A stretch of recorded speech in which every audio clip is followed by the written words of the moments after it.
ಅವ್ರು ಮೊನ್ನೆ ಹೇಳಿದಂಥ ಉದ್ದೇಶ ಏನು?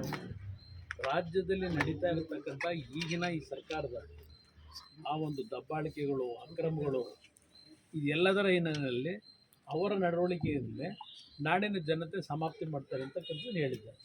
ಪಾಪ ನಮ್ಮ ಉಪಮುಖ್ಯಮಂತ್ರಿಗಳ ದಿನ 135 ವರ್ಷದ ಇತಿಹಾಸ ಇರೋ ಪಕ್ಷ ಅಂತ ಹೇಳ್ತಾರಲ್ಲ, ಅವತ್ತಿನ ಗಾಂಧೀಜಿಯವ್ರ ಕಾಲದಲ್ಲಿ ಇದ್ದಂಥ ಇತಿಹಾಸ ಬೇರೆ, ಈಗಿನ ಇತಿಹಾಸ ಏನಿವ್ರದ್ದು.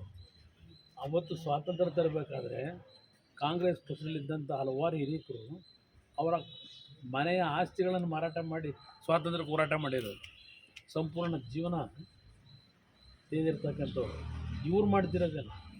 ಈಸ್ಟ್ ಇಂಡಿಯಾ ಕಂಪ್ನಿ ಬಂದು ದರೋಡೆ ಮಾಡೋಗಿದ್ದಲ್ಲ, ಆ ದರೋಡೆ ಕೆಲಸನ ಇವ್ರು ಮುಂದುವರ್ಸ್ಕೊಂಡು ಹೊರಟವರಲ್ವೇ. ಬೇಕಾದಷ್ಟು ಪ್ರಕರಣಗಳು ನಿಮ್ಮ ಮುಂದೆ ಇಡ್ಬೋದು.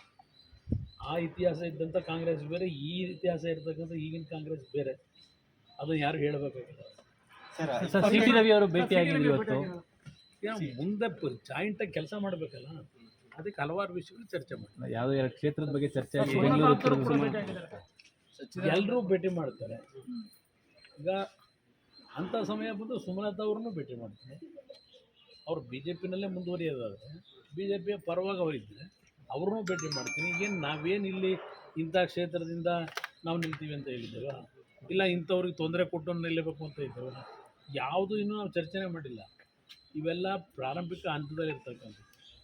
ಈಗ ಬಿ ಜೆ ಪಿ ಪಕ್ಷದಲ್ಲಿರ್ತಕ್ಕಂಥ ಜೆ ಡಿ ಎಸ್ ಪಕ್ಷದಲ್ಲಿರ್ತಕ್ಕಂಥವ್ರು ನಾವು ಒಟ್ಟಾಗಿ ಒಂದು ಸೌಹಾರ್ದತೆಯಿಂದ ಕೆಲಸ ಮಾಡಬೇಕು, ಎಲ್ಲರ ಜೊತೆಗೂ ಚರ್ಚೆ ಮಾಡೋಣ. ಸರ್, ಮುಂದಿನ ಲೋಕಸಭೆಯಲ್ಲಿ 28 ಸ್ಥಾನ ಅಂತ ಹೇಳಿದ್ರಿ, ಆ 28 ಸ್ಥಾನದಲ್ಲಿ ಕುಮಾರಸ್ವಾಮಿ ಅವರು ಇರ್ತಾರ? ಅದು ನೋಡೋಣ ಬ್ರದರ್. ನಾನು ಇನ್ನೂ ನಿಲ್ಲಬೇಕು ಅನ್ನೋ ತೀರ್ಮಾನ ಎಲ್ಲೂ ಮಾಡಿ, ಆದರೆ ನೀವೇ ಬಯಸ್ತಾ ಇದ್ದೀರಿ. ಚಿಕ್ಕಬಳ್ಳಾಪುರದಲ್ಲಿ ನಿಲ್ತಾನಂತೆ, ತುಮಕೂರಲ್ಲಿ ನಿಲ್ತಾನಂತೆ, ಮಂಡ್ಯದಲ್ಲ ಕ್ಲಿಯರೇ ಆಗಿ ಹೋಗಿದೆಯಂತೆ, ಬೆಂಗಳೂರು ಗ್ರಾಮಾಂತರ ಅಂತ. ಅಲ್ಲಿ ಪಾಪ ಅವ್ರು ಬೇರೆ ನಿದ್ದೆಗೆಡ್ತಾವ್ರೆ. ಇದೆಲ್ಲ ನಡೀತಾ ಇದೆ. ಆ ಸಮಯ ಬಂದಾಗ ಹೇಳಿ.